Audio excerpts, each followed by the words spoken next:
Hello, good morning, good afternoon, and good evening. My name is Naledi Cabo, and on behalf of the Africa Tourism Association, welcome to our series of conversations as part of the Exchange.Africa. The Exchange.Africa was created in the midst and in response to the exceptional circumstances as a response of COVID-19. And we've come together to share ideas, thoughts, collaborate, and just really connect. Today, during the New Luxury discussion, we will hear from new voices and explore different perspectives, learn about new properties, new products, and hear what travelers are looking for in luxury experiences. First, before we get started, I wanted to share some images and some videos just to sort of put our conversation in context. To start, I'm going to start with a very quick sneak peek of what might be the hottest property opening on the continent later this year in South Africa. Allow me to share my screen.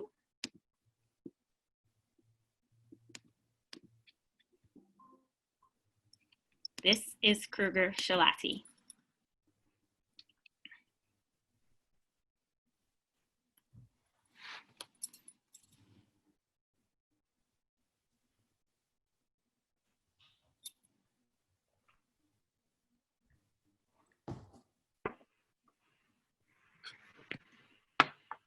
Wow. Yeah, it's pretty magnificent.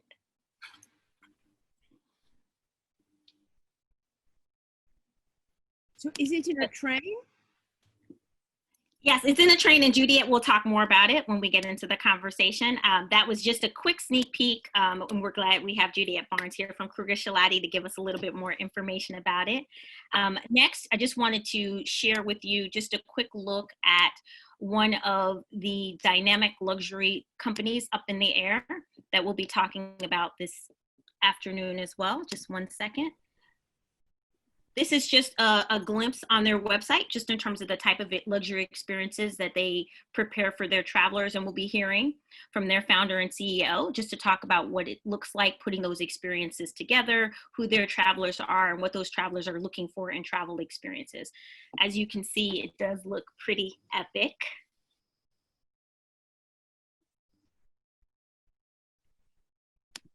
And finally, I wanted to also just quickly play a video spotlight on, I have to say I'm a little biased, one of my favorite boutique hotels in Marrakesh, which is, the first and only also owned and operated by a Black woman.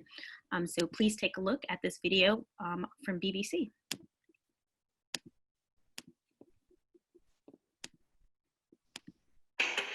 Many people are attracted to the idea of a boutique hotel because they have trendy decor, they're in scenic surroundings, and they're small and intimate. And it was much the case in Marrakesh, Morocco, when an entrepreneur was drawn to a beautiful piece of land that had palm groves. She could see that as a backdrop to a 24-room hotel. More than 2 decades later, her business is growing strong, and so is the idea of the boutique hotel.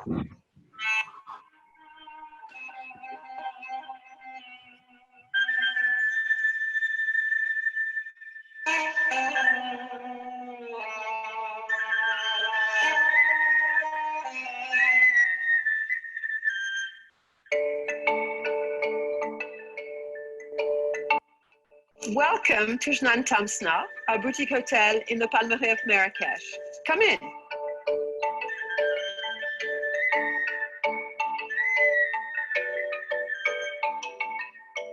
Jnane Tamsna is a place which feels like a home. Jnane means a big garden in Arabic, and Tamsna is the name of a village not very far from here. My husband designed the gardens, I designed the architecture and the interiors. Nothing is standardized like it is supposed to be in a hotel. Each room is different. We have 24 bedrooms, 5 pools, a tennis court. We organize a lot of parties.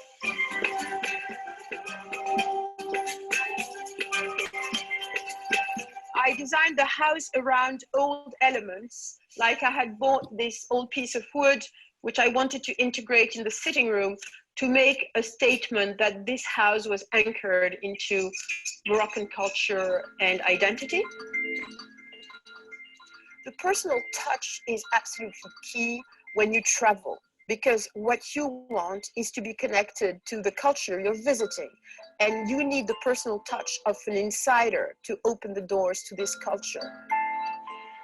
I decided to build the hotel in the Palmeraie because this was also the first place I did the house for my parents.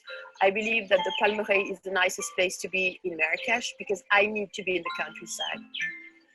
There are 600-century-old palm trees in the garden. I need to hear the birds. I need to see the turtles. My husband is a botanist. He's passionate about nature. So he created a garden like it had always been here, and with specific plants which don't need too much water because we're in a very dry area. I would say that word of mouth is key in anything boutique, because the circles and the circles of the circles coming. The place needs to have a lot of soul. It needs to feel personal. Nothing should be standardized. I do think that there could be Jnane Tamsna all over the continent, you know, places which are anchored into the local identity and anchored into the owner's identity and their travels and the art they buy and the books they read, and something real connecting you to a travel experience.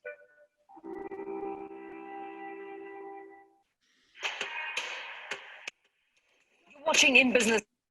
Thank you very much, everyone, for checking all those videos out. Just a bit of quick housekeeping. The conversation today is being recorded and will be shared with everyone after the session. And now I will hand it over to our session moderator, Paula Franklin. Paula Franklin is co-founder of Franklin Bailey and has almost 2 decades of experience in the luxury travel space. Paula, over to you. Hello, I'll say good morning, good afternoon, good evening. I know we have people all around the world. I just want to start off, if you could each introduce yourselves and talk a little bit about how luxury travel has evolved over the past years. You know, I think we've all seen it sort of go from only safari, only wilderness, as remote as you can get, to a very diverse portfolio of offerings from cities to beach hotels. So if you could just each talk a little bit about that. I'm going to go in sort of order of my screen. Claire, do you want to start? Absolutely. So tourism and luxury has definitely changed. I think traditionally people were thinking about, you know, hotels and resorts, and now it's kind of expanded specifically in the continent of Africa to be more than just safari, with a lot of urban local experiences. I am the CEO of Up in the Air Life, and we are a company that puts together immersive luxury experiences for mostly predominantly Black Americans who live in the United States. And our goal is to really showcase not only the luxury in a specific area, but also highlight many of the different urban and local art and also cultural different things that people can get into in the different locations that we visit. Lovely. Judiet? And tell us where you're sitting. Give us some context. Sure. Sorry, I have to remember to unmute myself. Hi, I'm Judiet. I'm sitting in the Kruger National Park. As you can see, it's already nighttime here, so unfortunately I couldn't share a sunset with you. But I'm sitting in the Kruger station, which is one of our first products that we're opening this weekend. And it's it's such an honor for us to be part of this discussion. Yeah, in terms of the luxury and how things have evolved, I think key in today's times is in luxury is space. I think the luxury of not being close to another person is essential, and Africa really offers that. If we go beyond, you know, the finest linen and the best food and beverage, what we can offer is in the details and the space, and it really is a phenomenal offering as Africa. Yes, agreed. And Meryanne? Well, I think that luxury has totally evolved, and that for a long time it was connected to something outside that you could just buy, and now it is something that you can live. And before it was connected to, you know, beautiful materials and marble and whatever, but now it is this, but it can not be this at all and be a totally personal experience, a connection to the place. Now, you also have the fact that younger people have more money than they used to have. You have digital nomads who can afford to stay in a five-star hotel, but who could find much more fun to be connected to the urban culture, urban music, urban art.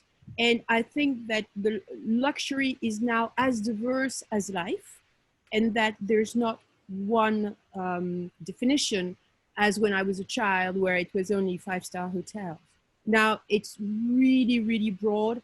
And the new thing also is that the culture is alive. When for a long time, and it was also a reason why African countries were seen as landscapes only, beaches, safaris, because people were not giving its true value to the living culture in Africa, which was often urban and connected to the people. And now there's diversity everywhere, and there's as many definition of luxury than there are of people. And this is something that I find very new. Yes, I totally agree. And I think this is definitely a trend moving forward, especially when we are all traveling again. And actually, to that point, I want to start this question off with Judiet. You are relatively close to a large city, I believe, driving distance, Johannesburg, yes, maybe. Are you, in your marketing, how are you, you're about to open, so in your marketing, who's your target audience? Who are you hoping to welcome into this hotel? Because I'm guessing it's not the sort of traditional older retired couple arriving for their 3 weeks across Africa. Yeah, no, look, so we're actually not that close to Johannesburg. We are about a 6-hour drive away from Johannesburg, but it's a very easy flight. So yeah, we're in the middle of the Kruger National Park. So in terms of isolation, we are perfectly positioned. But I mean, we as South Africa, we're starting to hit our peak in terms of the COVID cases. I think it has fluctuated a little bit. I think the perception of luxury, you always looked at your traditional markets first, the US, the UK, and Europe. I think what one needs to consider nowadays is beyond a geographic location. You need to look at a specific mindset. So in that light, we are targeting the Afropolitan specifically. And to quote my good friend Greg Moloko from our sister company, Kayam, Afropolitan is more than a race. It is a mindset. It is that you are African and you're invested in Africa through, physically and intellectually. You can be any race, but your love, your heart sits in Africa, and that is who we are targeting. We're targeting people with a like-minded mindset, who the people looking for a specific experience beyond a specific thing. It's the kind of person who would rather buy an experience, put their money towards a unique experience that will live in their mind and their hearts forever, than buy physical things, put money towards a luxury vehicle. It's that mindset we are after, more than where you're from or what does your bank account look like. Yes, very good point. And Claire, you're working with a sort of, I don't want to say non-traditional market because we've been traveling for a while, but we'll say overlooked. We've been overlooked as a demographic. How do you think your marketing is different when we're talking about the diaspora or Black Americans? Well, for starters, our marketing, when you look at it, it's all people of color. So, when you go look at most of luxury websites, Instagram, there is no diversity. So for someone who's traveling, who looks like me, when they look at the website, they can't even imagine themselves. But when we see ourselves, it just opens so many doors. And we've seen that from, I think, Travel Noir, which was one of the early, known online social media pages that started to show like, oh my gosh, and for me, when I saw other people that looked like me traveling, I was like, whoa, I can go to Paris by myself. So for one, it's the marketing, and then it's also creating experiences that are not just, luxury is past, I think, like I said earlier, staying at a nice hotel. It's really that experience. It's also that personalization. So making that thing very specific. And then now, like post-COVID, well, it's not going to be a post-COVID, with COVID, as someone mentioned earlier, it's definitely going to be about how do I also make this safe? What is that whole experience from when I leave my house to when I actually get to the location? What is that going to be? And so that, leaves open a lot of doors for different vendors that are catering to luxury clients to think about how do we personalize and make that luxurious experience still amazing, given some of the constraints with masks and having to be separate from different people. Yeah. And, Meryanne, also to that point, you're in one of the most popular cities in the world. And I imagine you have, travelers from all walks of life. Are you seeing a shift in sort of who is arriving, from where, what they look like? How have you seen that change? I mean, you mean before the borders were closed? Yes. Yeah, exactly. Yeah. So it's now like, there's no let's one. go back a few years. Yes. Let's pretend like we can all travel and nothing weird is happening outside. In general, you seem like a shift in your customer. Oh, yeah. Well, I think considering the whole city, because, a product has a certain type of customer. So it's not that I had seen a huge shift. I have more and more people from different countries, I would say. And in the last 3 years, I've been very happy to see the clientele becoming much more diverse in my own place. The mosque is calling now. Because I had some press in the African-American press, and then it started bringing African-American people to my place. I think that Marrakesh has the big shift here between the moment I came for the first time in the mid-80s and now is that you have a big diversity of offer in terms of accommodation. And you have a boutique concept from all budgets. When I came for the first time, you only had the very big hotels like the very famous Mamounia, and then you had backpacker hostels and a few hotels for conventions. So this is what gave me the idea to create a boutique place, and my first place opened in '89, and by chronological coincidence, I was the first one. It was just that I thought that a place with such a strong culture and a strong, an aura. I'm from Paris, and in Paris, Marrakesh was very famous because of Yves Saint Laurent and a few other famous people who were here. And then you would come, and if you were not introduced to special circles of people, you just didn't get it because you only had convention places, and you had Mamounia, which was not, it's not everybody who could afford to go there. And then you had hostels. So this has totally changed. And now you have a big diversity of accommodation. And with that, it has attracted people from all over the world and from all kinds of needs. But what is really interesting is that you have people with, I would say, not such a big budget, who are extremely sophisticated in their approach of traveling. And you have people with, deep pockets who are really not at all interested in what I personally find the most interesting things to see. So it's diversity all over. And I think this is very good because in normal times, it brings business to everybody. Yeah, this is true. And this next question, I'm gonna start with Claire. I think traditionally, and this is also a question from one of the members, traditionally a lot of travel to Africa, and I think this is also true in places like India, Mexico. It's a lot of don't look at people, get straight to your splashy resort with a big wall around it and say that you've been to Mexico, or, I think in Africa's case, how quickly can you get into the bush to your luxury lodge? But I think that people are now wanting to see more culture, whether that be a visit to a market, maybe it's a township, museums.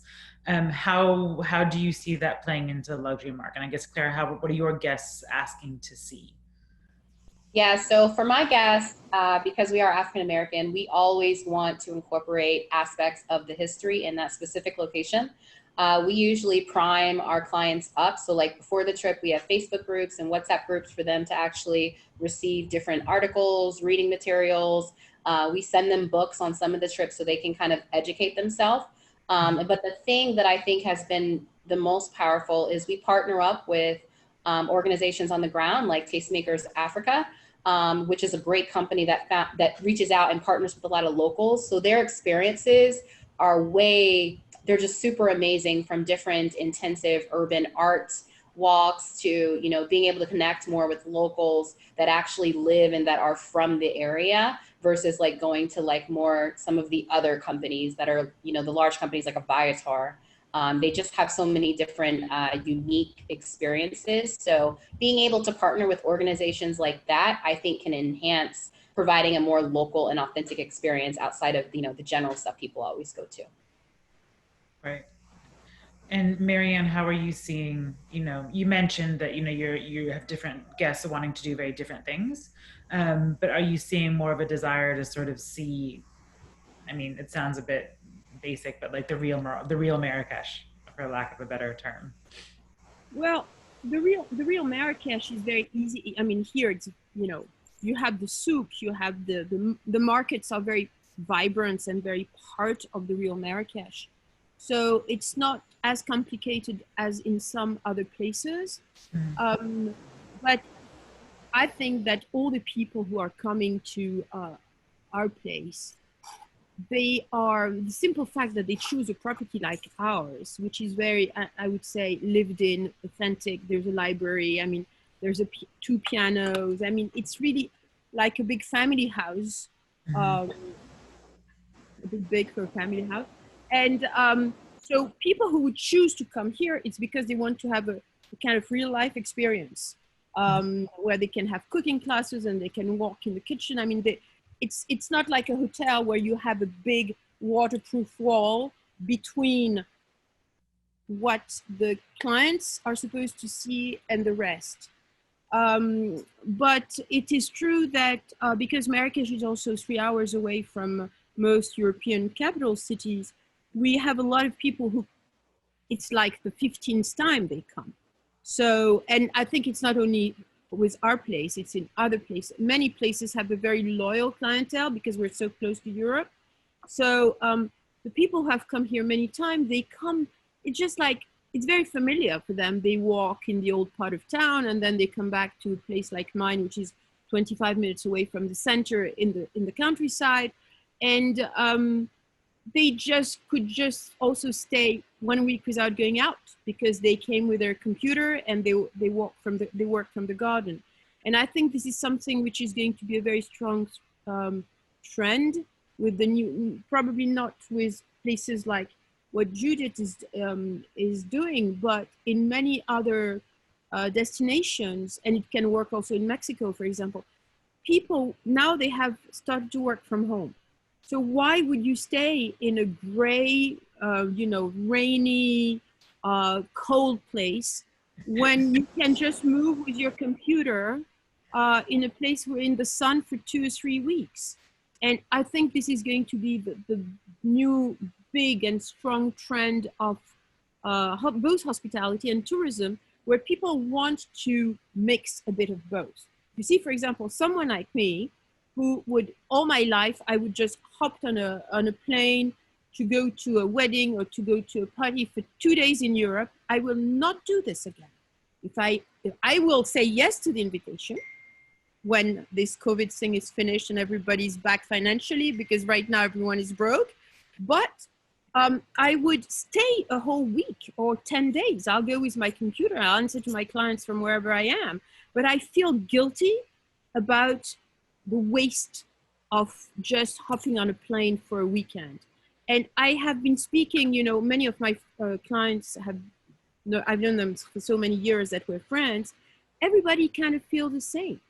And I think it's going to be a general trend for some destinations to integrate the fact that some people are going to come for a longer time with their work, and their activities on site are going to be a mix of enjoying the place but also working. I don't know if you feel the same, Claire, but I think it's for us in Marrakesh, I think it's going to be very much the new post-COVID life. Right. I think so. I would like to come and work from your garden if that would. Oh, anytime, anytime. Judiet, and I know you are, you're very remote and in the middle of the park, but are you seeing, and I know you haven't quite opened yet, but are you seeing, or your bookings, are these mostly people coming just for safari and sort of that traditional sense of like get out of Johannesburg as fast as possible and get into the bush? Or are you seeing more of a sort of city safari itineraries? And are those guests, are they looking for more kind of cultural experiences? I think Johannesburg is a great city for that. But what are you seeing in your future guests? It's a very interesting question, and there's definitely a shift. The kind of customers we are seeing are a lot younger. The guys who's looking for something unique, something, be the first to sleep on this bridge over the river with crocodiles and hippos and lions walking underneath you. So it really is that wow factor. So I almost want to call them the Instagram generation. Yes. No. Lying in that bath with your glass of champagne and you can see 50 elephants walking underneath you while you top over. You guys saw that swimming pool picture that in the beginning that Naledi shared. It's those people that's looking for something that just takes your breath away, that it's those unexpected surprises. So to answer your question, are they coming for city and safari? A definite trend we've always seen is the link where you go Johannesburg, Cape Town, Kruger National Park, and onwards. We're still seeing quite a lot of that, but we are seeing a lot of people, the locals, wanting to get out of the cities, planning a weekend away. So we've seen an influx for that from December to March, with locals saying, can't wait. Kruger's a weekend away destination for us. So in terms of locals, definitely seeing that. Whereas the international nation, we are seeing quite an extensive itinerary. Like I said, Cape Town, Johannesburg, Kruger linking, and then often onwards from there. And popular destinations are Vic Falls, and then in Mozambique, and the islands, the Indian Ocean islands, so Seychelles, Mauritius, and onwards.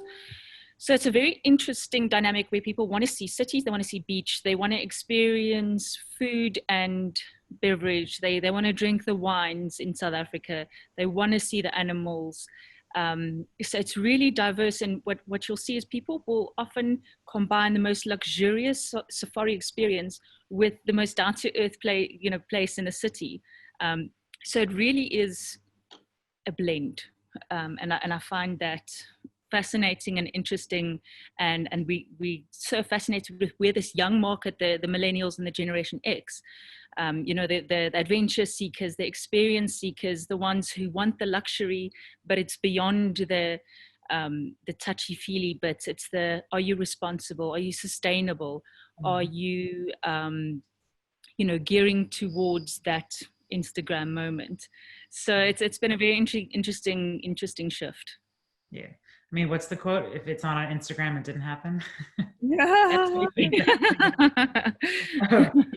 Claire, we have a question for you from one of the members. Are you doing customized itineraries? Are you doing group tours? Sort of what is your, how are you working? And then what is like the average number? Or maybe you do both. But if you could talk a little bit about your actual trips. Great question. So right now we have about 27 destinations. We organize group trips, so anyone can go on our website and book any trip from anywhere that we service, from $2,300 all the way up to $15,000 for our trip to Antarctica. So it really depends. We also do individual trips. So anyone who wants to go to any of the destinations but wants to go with their family or just for their birthday, we also do that as well. And that has actually turned into a very busy part of our business, with South Africa last year being our most busiest destination of everyone wanting to do some of the custom things that we have planned, but just with their smaller group and their family. So that's definitely something that we can do. We've done trips as large as, you know, planning for 2 people to go, to we've hosted trips to up to 100 people where we bought out a whole hotel in Mexico to host events. So our versatility in being able to buy out yachts, we've bought out yachts in Egypt and Croatia. So we've done a lot of stuff, not just trips, but we like to curate this whole experience. So taking in what you care about and really infusing that. But the core of that is definitely education. Since a lot of the things that's happened in the US, specifically with Black Lives Matter, we've also made some initiatives internally to also educate our clients and consumers about more Black-owned businesses and also more history, not just in the US, but how that translates to abroad and how we're connected, because those aren't things that are taught historically when you're growing up in school. Yeah, yes, very, very true. And this is sort of the, you know, the elephant in the room, as it were, the COVID question. So, you know, we have a few questions, you know, coming in about, you know, your business. So I would just like to know, what is kind of your COVID strategy? I think a lot of people have sort of written off 2020. But, you know, I've heard different, I know there are a lot of safari companies, particularly in East and Southern Africa, doing local rates and really marketing to in-country travel. But what are your sort of plans, and how are you all going to get through, or how have you gotten through so far? Meryanne, do you want to start? Well, it is true that it looks like nothing is going to happen really. Even if the next bookings coming in are for October, we all hope that everything will be back enough in kind of normal situation so we can have the guests from October. But it seems like people are still a bit paralyzed, not knowing what is going to happen. Second wave seems to be happening in Europe, and also the situation in the US is very, very scary. I think that if everything goes well, 2021 should be quite busy, because everything which was happening, we do a lot of private parties, a lot of weddings, and everything has been postponed to 2021.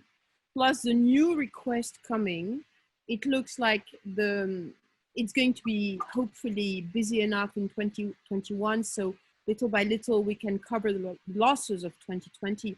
But most people say that it's not before 2022 that it will come back to kind of the normal rhythm. And we were quite spoiled because 2019 was good. I guess it's the same for you, Claire.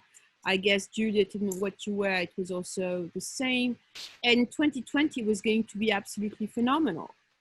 And so everybody's shocked and puzzled. But I think the good thing is that everybody has become extremely creative. And we are all going to diversify our offer. And things are going to, there's going to be some positive things outside coming out of this moment, even if right now it is horrible. Because, you know, a city like Marrakesh is really living off the tourism. You have, I don't know how many thousands of families which have no more income, because, you know, the father was a bus driver and the son was a guide. And I mean, the domino effect is absolutely crippling everywhere. And this is really, even though the government is doing everything they can, I think that it will take time to get out of this, really time. Yeah, I agree. And, you know, Judiet, how are you? I know you're opening this weekend. So tell us what does that look like, and how can you, and you can travel, people can travel within their province in South Africa now, right? Correct, yes. So yeah, we're opening this station, which is not the train on the bridge. So I should just clarify that first. This is a food and beverage and edutainment kind of center, offering in the Kruger National Park for any day visitors or game drive visitors to come and visit. So that one we're opening, but the train on the bridge we're only opening in December. And I suppose that was a blessing and a curse at the same time, because it meant we had to stop construction during lockdown. We couldn't continue for about 4 months. So it means we're opening in December, but at the same time, you know, the market can recover a little bit in that time. Yes, intra-provincial travel. So within Mpumalanga, the province which we are based in, is now allowed to travel for leisure purpose. And yes, luckily Kruger National Park, being the iconic destination that it is, are attracting a lot of people who want to just get out of the house. I think somebody mentioned earlier, if you've been on your laptop in a grey room, why would you want to stay there? Whereas if you have the luxury of coming to a place like the Kruger National Park in your own vehicle, you know you're safe, you know if you take your precautions, it's the ideal get out, because you get to see the animals, but you are protected. Now that accommodation within the province is allowed as well, and that was just gazetted this week. So now we will see how that starts changing. Are people going to come and stay over? Is there still a sense of fear? We are quite optimistic that, you know, people are desperate to get out of their houses for a weekend away. And I must say, all the accommodation establishments which I've spoken to have really taken the greatest of care, where, you know, there's sanitation is key, and after each guest's leave, you know, going through that whole process again. And I think reassuring, you know, make people come back and reopen travel. Now for us, because we weren't operational yet, it means we can set our policies right from the beginning. So when we get our bookings now, we're quite open to guests to say, this is how we will be implementing it. It's not necessarily bringing in new systems like many other people would have to do. It means we had to do new systems from the beginning. It's about training your staff, and how to adequately prepare for your guests. And I think, yeah, I think we're there. I think we've seen a lot of optimism from the people who have booked us. We've seen a lot of excitement. People are so keen to travel. I've mentioned that we're a long haul destination earlier, and I think that's still true, you know, especially a place like the US markets, where we know the leave days are much shorter than other countries. To take 2 days travel time, for instance, to get to South Africa, you know, you've got to have your stuff lined up. You've got to be desirable. You've got to be all that, and your service has to be there as well. So now that extra level of, are you COVID ready? It's absolutely key. Yeah, this is, I work with a lot of safari companies, and it definitely is, you know, sort of figuring out how to change it, you know, was a task, but I think a lot, you know, they're doing a really good job though. So hopefully people will be traveling soon. And Claire, are you having sort of, you know, queries? When are you seeing people are kind of looking to travel again? December for Judiet? She would like, you know, December could be good, but what are you seeing? I have a good amount of clients who are ready to go. You know, as soon as possible, like later this year. However, we will not be doing anything this entire year based on, just from a safety standpoint. We do group trips.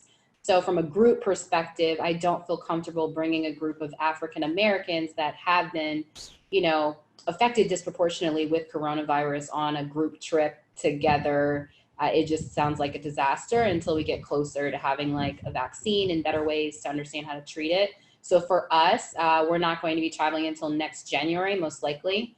And in the meantime, what we've been doing is really, there was a question in the chat about, you know, what should you do now as a travel advisor? And I think now is the time to connect with your clients. It is a time to connect and really provide value. And so although we're not traveling right now, we will be. Like 2020 is going to be on and poppin'. It's going to be exciting, crazy. You know, we had about 10 new bookings already for next year, and we're not even really promoting in the last 2 weeks. And so now what we're doing is really focusing on webinars, looking at all your products that you sell. Now what we're doing is really focusing on webinars. Sorry, did you guys hear that? Okay. Yeah. Okay, so yeah, so we're focusing on ways to connect and provide data. So that means webinars firstly. So we're webinars to our clients. That means webinars for the conversation, so we're webinars to our clients. Sorry, I'm hearing a lot of. Sorry, I think Moroccan Wi-Fi is messing up. Let me see. Okay. Okay. The other thing too, to webinars is connecting with people on Instagram, providing content on the different destinations. The other thing too, webinar and that you can help is connecting with people on Instagram. Right now, people are providing content travel. What will that be? Helping them understand that process from packing, from traveling on that flight. There's so many different things people need to think about. So providing that value now, so you are that go-to person when they are ready. And so for us, we're going to be doing mostly individual trips in 2020 for people who'd like to go versus getting like a group of strangers together at the travel process from packing. You are that person in 2020 for people who'd like to go versus getting like a group of strangers together. Claire, I think you're the host. Can you mute Meryanne for 1 second? Just to see if that. Naledi is in a hurricane, and I think her. Can you mute Meryanne? I'm trying to mute it, but it's not letting me. Let me see. Can you hear me? It's kind of. Work now. Now it's muted. Okay, I think we're good. We're good. Yeah, Naledi dropped out. She was the host. There's a hurricane on the East Coast, so she might lose power a few times. But can everyone hear me okay? Yes. Okay, good. I now want to pivot to like what's a passion of mine, apart from traveling for food, which is usually why I travel, but is sustainability. So my company, Franklin Bailey, we try to focus on what we call purpose-driven travel companies. So whether that be sustainability or just investing more into local companies and local causes. So this is kind of very dear to our business. I think my other half, Mercedes, is watching, so hello. But can you each sort of talk about how you are incorporating sustainability into the business, if that's changing post-COVID? And again, when I say sustainability, not just, no plastic straws, but, how are people around you benefiting from your property? What are local businesses you're investing in, et cetera? So Meryanne, do you want to start? Uh-oh. Oh, yes. You have to unmute. You're muted. Can you hear me now? Yes, we can hear you. Yeah. Okay. Oh, okay. So, you see, from the beginning, like before I was talking about sustainability, we were very much into this because my husband is an anthropologist and an ethnobotanist, and from day one, 2001, our hotel was connected with girls' education in the mountains. Guests could choose a book with a photo and the dreams of each girl. And it was because, here you have Berber and Arabic as the two languages, but the education is in Arabic. And so the girls coming from rural mountain areas, if they were entirely taught in Arabic, after a while, they start losing the traditional knowledge connected to the environment, to the medicinal plants, to the, I don't know if you're hearing me. Do you hear me? Do you hear me? Can you hear me? A little fuzzy. Okay. A little fuzzy, but I think you're okay. So I was saying that it is key for people to maintain a language because the language is the vehicle of a knowledge, and the knowledge is also about plants and healing and a lot of things. So we had the guests of the hotel who could choose, they would pay the education of kids and it would allow them to stay in schools. We have always been very, very involved because of my husband's work and foundation. He has a foundation called Global Diversity Foundation. We have always been for over 20 years involved in supporting local initiatives. It goes from making sure that there are organic plant nurseries in the mountains, so the farmers have access to organic seeds, which are not full of chemicals, and they can continue their plantation. It goes from growing our own organic food and supporting a lot of families doing so, and all the food that we serve at the hotel in terms of vegetables, salads, and herbs is grown by ourselves. I mean, we've been connected in a very sustainable way, both humanly and also environmentally from day one. So there's nothing, it's just who we are and what my husband does anyhow. So it didn't come later because it was a trend, I would say. Love that. And Judiet, how are you? How are you all? I mean, I guess in your case, it's wildlife and communities would be your demographic for this. Yeah, look, I think sustainability for us are absolutely crucial.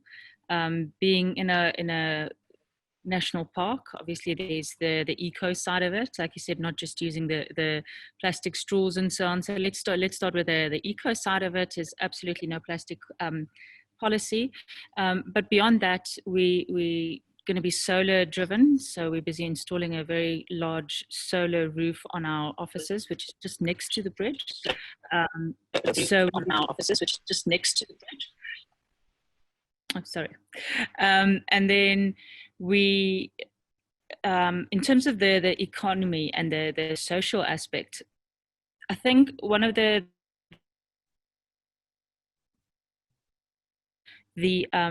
community sitting right outside the Kruger National Park is probably some of the poorest communities in South Africa. So it is incredibly important to us to create jobs. So sustainability in that side where we employ local. Second to that is our supply chains. We are constantly looking for supply chains to support those small businesses who sit just outside the park. And you're talking from your fruit and vegetable suppliers to your crafts to your, whatever you can. We're constantly hungry to learn more who's got what.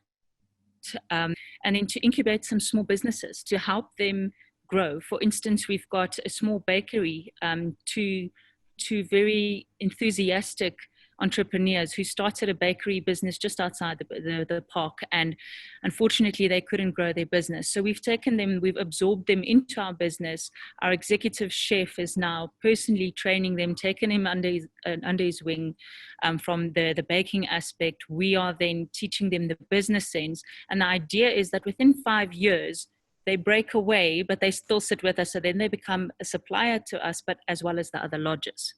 And that's the kind of policy we're trying to establish. Not only the bakery is a small example, but we'd like to see more and more of that.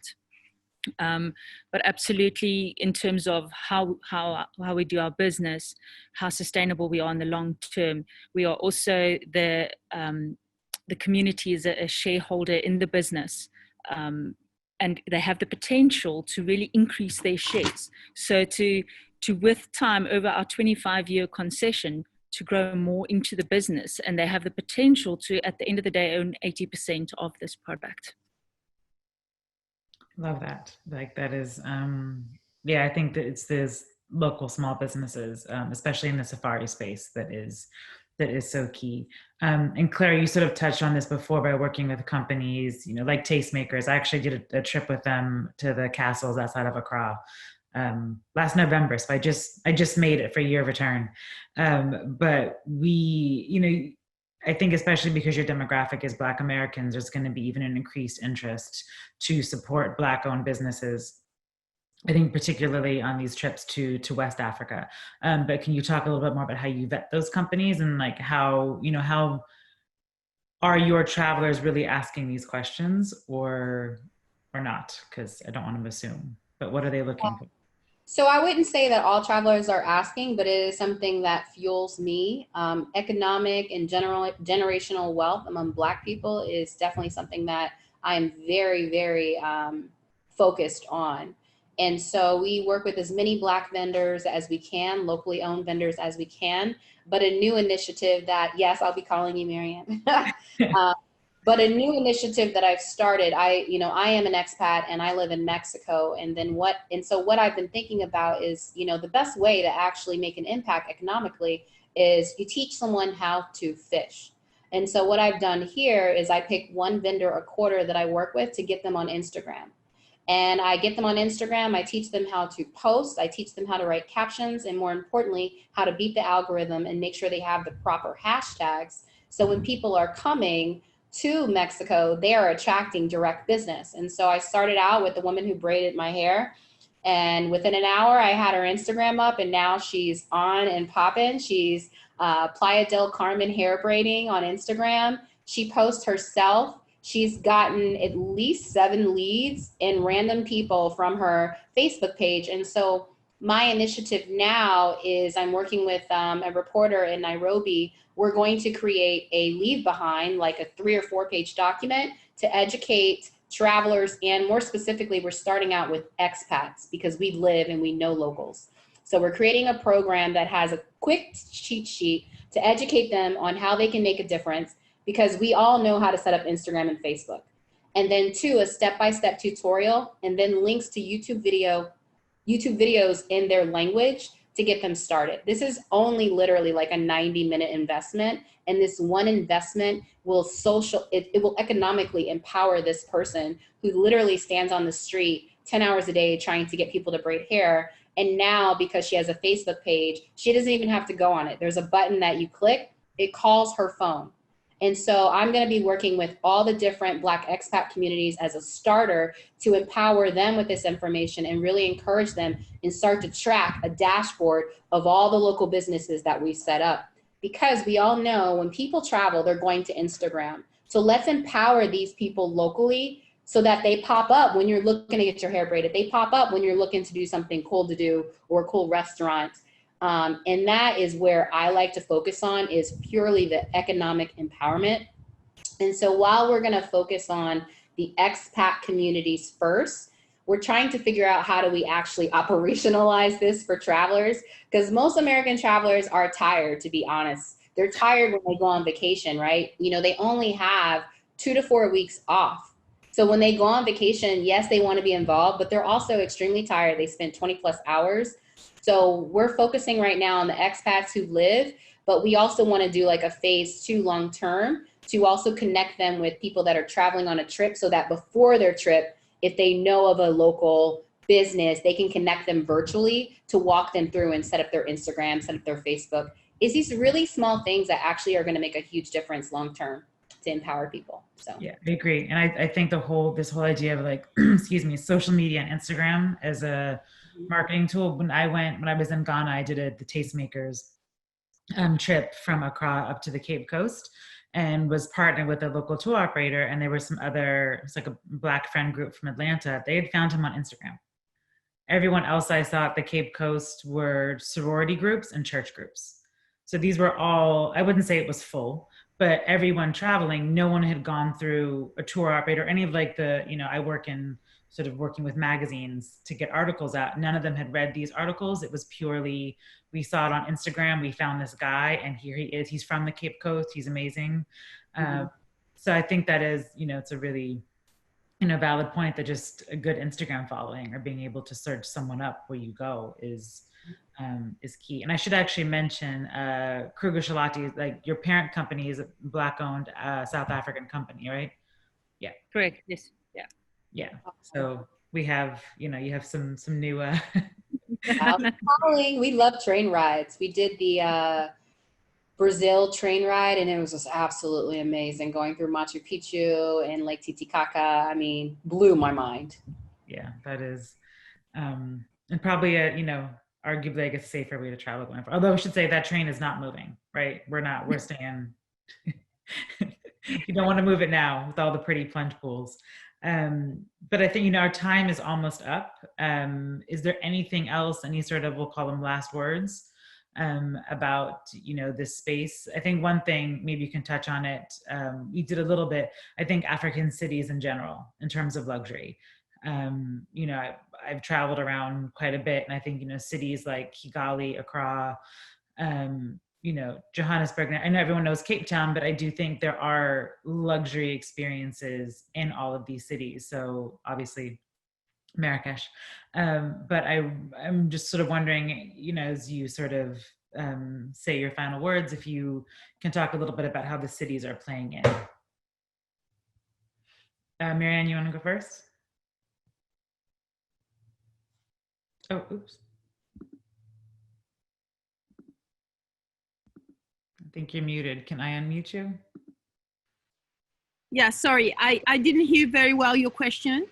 It was more how cities or urban experiences are playing into the new luxury market. And then if there's anything else you want to say, because our time is close to up. Well, I think that all cities and here it's more about the art scene, which did not exist before as much. Mm-hmm. Art galleries, modern painters. This is something which is very strong. We had the Biennale here. I was sitting on the board of the Biennale, which we had 7 editions. There's something called 154, which is the African Contemporary Art Fair.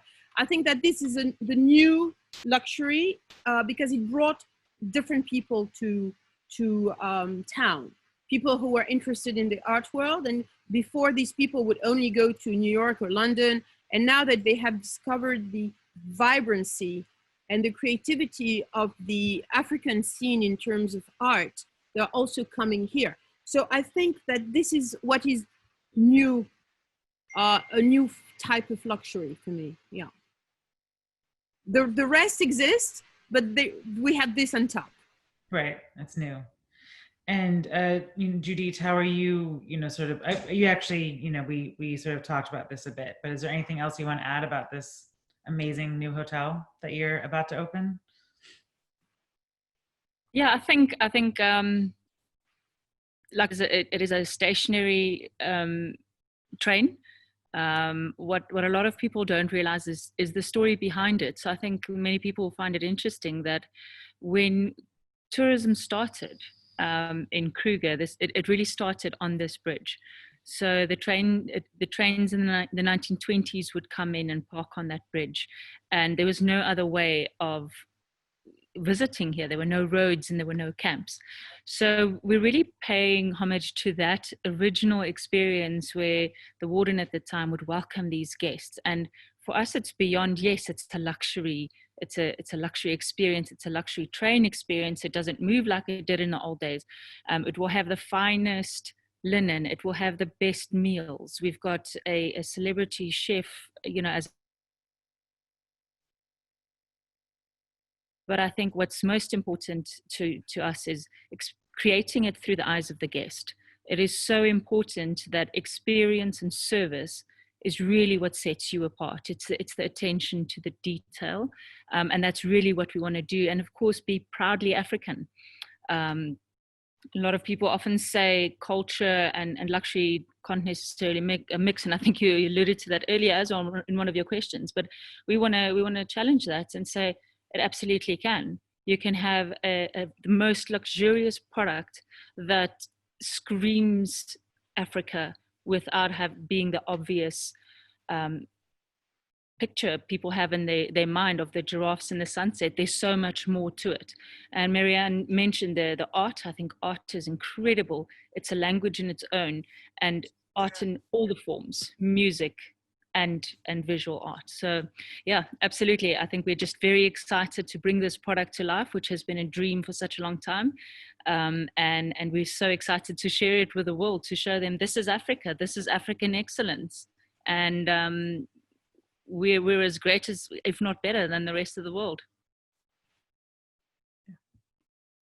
I would agree. And Claire, I guess the cities, how is this playing in, and then anything else you'd like to add? I'm sorry, what was the question about the cities? Just how do we see cities playing in? I think that's kind of a new, at least when I sort of started off in this business, it was how you would go to Johannesburg and hide in the West Cliff, which is now the Four Seasons, and then get on your bush plane. And there was, apart from Cape Town, there was no real stopping over in a city. So I'm sort of curious about your thoughts on that. And then anything else you want to add before we sign off? Yeah, so I definitely think, urban experiences, in cities like Johannesburg, it's definitely like increasing. I felt like my first time to Johannesburg was a bit rough. And then the second time I fell in love with it so much that I've been dreaming about moving there during quarantine. Like I said earlier, I really think finding local companies on the ground that work with locals to really look at a fresh look at what tourism is in like real life exhibits, through art, through food, through nightlife activities. And, I mentioned again, Tastemakers Africa has really done a great job of showcasing that in several different countries in the continent. And so I think that that's a great way to get started. Um, and I think the last thing I'll just mention is that, when you just think about luxury for any of the vendors and, travelers, people like me who own companies and providing a service, just really one of the things I think you can do is really to educate your consumers, really share with them all the different things they can do culturally in the locations they're going to, and also other options that are nearby. Because a lot of times, most times I think people just don't know, and it's not because they're ignorant. Like, the daily life of a lot of our travelers are super, super busy. And so the reason that they're looking to us or to stay with us is because they like Zen. They want to have comfort. And then they also want to experience the best. And so you're the front line of that. So it's really important that you get up to speed so that you can actually recommend all those amazing immersive things that they can do.